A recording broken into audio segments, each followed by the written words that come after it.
네, 원봉중학교 2학년 학생 여러분 안녕하세요. 이제 드디어 학교에는 3학년들이 등교를 시작했습니다.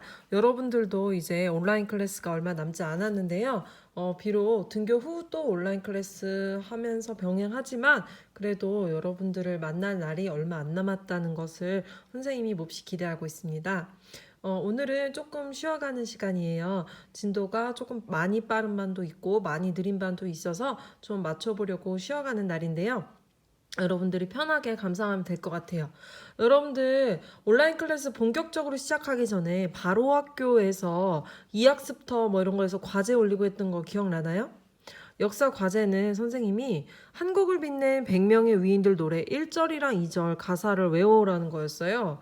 왜냐면 이 한국을 빛낸 100명의 위인들 노래가 여러분들 초등학교 때부터 정말 많이 부르고 또 익숙하고 또 외우고 있는 학생들도 많지만 실제로 이 노래가 그렇게 뭐 이렇게 어린애들 동요로 치부하기에는 너무 내용이 좋아요. 공부가 많이 되는 노래이기 때문에 한번 그 뜻을 살펴보도록 하겠습니다. 자, 아름다운 이 땅에 금수강산의 당군 할아버지가 터 잡으시고 홍익인간 뜻으로 나라 세우니 대대손손 훌륭한 인물도 많아 하면서 시작하죠. 네, 첫 번째는요. 고구려 세운 동명왕이에요. 이 동명왕의 이름은 뭘까요? 동명왕의 이름은 바로 고씨, 고주몽이에요. 고구려를 세운 첫 번째 임금이죠. 주몽에 대해선 전설도 이야기했죠. 백제는 주몽의 의붓아들이자 유리의 의붓 동생. 그래서 유리가 나타나니까 이 온조와 비류가 남쪽으로 갔어요. 그래서 온조가 백제의 첫 번째 왕. 한강 유역에 나라를 세운 왕이죠. 온조. 기억나시죠? 그리고 아래서 나온 혁거세, 박씨들의 시조예요. 그래서 혁거세 풀네임은 박혁거세. 아래서 나왔다라고 하는데 실제로요. 선생님이 얼마 전에 알게 됐는데 아기가 태어날 때요. 뱃속에서 태어날 때 난황이라고 해서 그 태반 속에 작은 알껍질처럼 이렇게 막이 둘러싸여 있거든요. 그게 터지지 않고 아기가 태어나는 경우도 있대요. 어쩌면 그런 경우는 아니었을까요? 자, 그 다음에 바로 이제 전성기를 쳤던 왕으로 갑니다. 만주벌판 달려라 광개토대왕. 광개토대왕의 풀네임은요. 광개토, 호경, 뭐 무슨 영락, 대왕 해서 뭐 13글자인가 굉장히 길어요. 그 중에 광, 넓을 광자에 열다 개자에 흑토자예요. 그러니까 땅을 엄청나게 광활하게 넓힌 왕이란 뜻이죠. 그리고 뜬금없이 갑자기 이제 신라로 넘어갑니다. 신라의 왕이 아니라 장군인데요. 김이사부라는 장군이에요. 성이 김씨예요. 김이사부는 뭐를 했느냐? 울릉도. 그때 당시는 우산국이라고 불렀죠. 여기를 정복했어요. 그러면 이때 울릉도를 정복했을 때 우산국 정복 당시의 왕은 누구예요? 네, 선생님이 따로 별도로 얘기했죠. 엄청나게 뭔가가 컸던 그런 특징이 있는 지증왕이었죠. 그 다음은 이제 또 신라 얘기예요. 백결 선생 떡방으로 갑자기 넘어가요. 선생님이 이걸 몇 년째 가르치면서도 이때마다 학생들이 특히 남학생들이 막 키득키득 웃고 그래요. 자, 여러분들이 뭘 상상하는 걸까요? 자, 백결 선생이라는 사람은요. 이름이 왜 백결이냐면 성을 몰라요. 태어난 것도 몰라요. 언제 죽었는지도 모르는데 전설에 따르면 신라 자비왕이라는 왕일 때 이 백결 선생이 있었는데 어디 살았대요. 근데 이제 하도 뭐 청렴 결백하고 뭐 재주가 많았대요. 근데 옷을요 100번이나 넘게 꿰매 입어서 100번이나 넘게 꿰매 입어서 백결 선생이라고 동네 사람들이 이제 별명으로 불렀다는 거예요. 근데 이제 이 사람이 검은고를 그렇게 잘 연주했대요. 검은고. 가야금과 달라요. 가야금은요. 우르기라는 사람이 만들었죠. 가얏고라고도 부르고요. 줄이 12줄인데 검은고는 줄이 10줄인가요? 좀 더 줄이 적고 그리고 줄이 더 두껍고요. 그러니까 가야금이 좀 더 맑고 아름다운 소리를 내면 검은고는 좀 더 무겁고 낮은 소리를 내요. 그래서 선비들이 검은고를 많이 연주했다. 이런 얘기들이 있어요. 남자들도 많이 연주했대요. 검은고는. 근데 이 검은고를 백결 선생이 너무너무 잘 연주했는데 집에 돈이 없는 거예요. 아니 옷도 100번 꿰매 입었으니 뭐 말 다 했죠. 근데 명절이어서 사람들이 집집마다 다 떡을 내 먹는데 옛날에는 방앗간이 없으니까 집에서 직접 떡을 만들어 먹잖아요. 근데 백결 선생 부인이 우는 거예요. 아니 남편 지금 다른 집들은 다 떡방아를 찍고 난리가 났는데 우리 집만 이게 뭐냐 배고프다. 그랬더니 백결 선생이 부인 기다려 보세요 하면서 이 검은 고를 쿵덕쿵 쿵덕쿵 쿵덕쿵덕 쿵덕쿵 하는 떡방아 노래를 들려줬대요. 저 놀리는 것도 아니고 완전 빡치죠, 그쵸?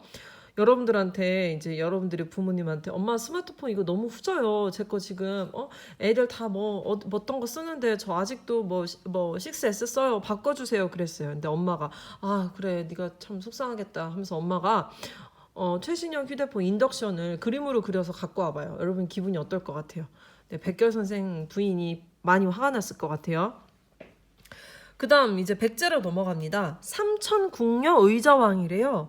이거는 거짓말이라고 팩트가 아니라고 선생님이 그때 한번 영상에서 얘기를 했었죠. 의자왕은요 체여 의자가 아니에요. 의자왕 뭐냐면 의롭고 정의롭고 자비로운 왕이란 뜻이에요. 그럼 여러분들 퀴즈. 의자왕이요. 그럼 백제 멸망할 때가 660년인데 의자왕은 660년에 죽었을까요? 아니에요. 의자왕은요. 그대로 바로 당나라로 여러 사람들과 함께 포로로 끌려가고요. 당나라에서 죽어요. 제 명을 다했대요. 그리고 당나라에서 의자왕과 의자왕 아들 비서까지도 세워주고 그랬다고 하네요. 자, 황산벌의 계백. 이거 충분히 지난번에 설명했죠. 황산벌은 지금의 논산이라고 했어요. 맞서싸운 관창. 당시에 신라에 김유신이 백제를 멸망시키기 위해서 끌고 온 군대가 5만이었어요. 군사 5만. 엄청나죠?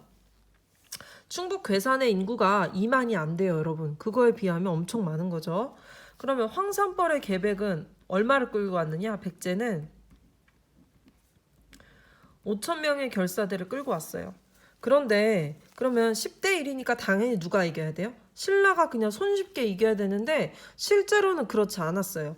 4번 싸워서 신라가 4번을 졌대요. 그리고 실제로 신라도 이때 1만 명 넘게 전사자가 발생해요. 그러니까 지금 이 백제인들의 마지막 기세가 그러니까 죽기 살기로 내 나라와 가족을 지키는 그 사람들의 결의가 얼마나 대단했겠어요. 그래서 신라가 이제 특단의 조치를 내리는 거죠.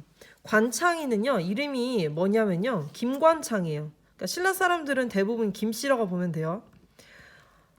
김관창인데 아버지가 김품일이라고 하는 당시에 그 군대를 이끄는 대장군이었어요. 김품일 장군의 아들이에요. 근데 이제 이 관창이도 당연히 화랑이었죠. 관창이는요 645년 태어나서 660년에 죽어요. 그러면 16살 정도, 16년 정도 살고 죽은 거예요. 근데 이제 관창이 화랑의 기세를 몰아서 자기가 백제 계백을 처치를 하겠다고 하고 적진에 쳐들어가요. 쳐들어가는데 포로로 잡혀요. 근데 계백이 감탄을 하는 거예요. 왜냐면 이때는 전쟁 속에 낭만이 또 있어요. 계백이 볼 때 50대 중후반이었을 거예요. 아마 계백은. 평생을 전쟁터에서 보낸 계백이지만 겨우 15, 16 그러니까 15, 16이면 중2, 중3이거든요, 여러분. 여러분 다 뭐 얼굴을 보세요. 남학생들 같은 경우는 수염이 자라지도 않았을 거예요. 뭐 거뭇거뭇 이제 시작되는 거겠죠. 그런 소년이 계백 너를 죽이러 왔다. 결기에 가득 차서 옵니다. 계백이 죽일 수가 있겠어요? 야, 너 진짜 대단하다. 너네 나라를 위해서 그렇게 싸우는 게 너무 대단하다 하면서 관창을 다시 돌려보냅니다. 그런데 관창이 내가 살아 돌아온 것이 너무나도 부끄럽다 하면서 적진으로 또 가요. 계백이 와, 쟤 또 잡혔네, 또 왔네. 야, 진짜 대단하다. 네 소원이 뭐냐? 했더니 관창이 너랑 결투해서 싸워서 죽는 거다. 싸우는 거다. 얘기하니까 계백이 소원대로 관창을 곱게 죽여줍니다. 그리고 관창의 목을 벤 다음에 목과 몸을 잘 이렇게 수습을 해서 관창이 타고 왔던 말에 얹어서 돌려보내요. 그러면 이제 그걸 본 신라인들은 어떻겠어요? 가슴 속에 뜨거운 불이 지펴지는 거죠. 그러니까 계백이 잘못했어요. 그래서 신라 사람들이 사기가 충전돼가지고 완전 와 우리 뭐 이렇게 질 게 아니다. 우리 용기 갖고 죽기 살기로 싸우자. 젊은 관창이도 그 장군님 아들도 죽었는데 우리가 그걸 못할 게 뭐냐 하면서 계백의 5천 결사대를 전멸을 시켰다고 합니다. 자, 여기까지가 한국을 빛낸 100명의 위인들 노래 1절 이야기인데요. 이제 2절 바로 이어갈게요.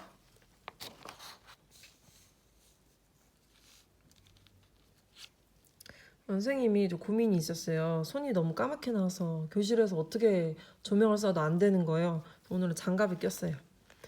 한국을 빛낸 100명의 위인들 노래 2절입니다. 2절 시작은 말목자른 김유신 통일문무왕 이렇게 시작이 돼요. 그러면 말목을 잘랐다. 이 얘기는 선생님이 지난 시간에 했었죠.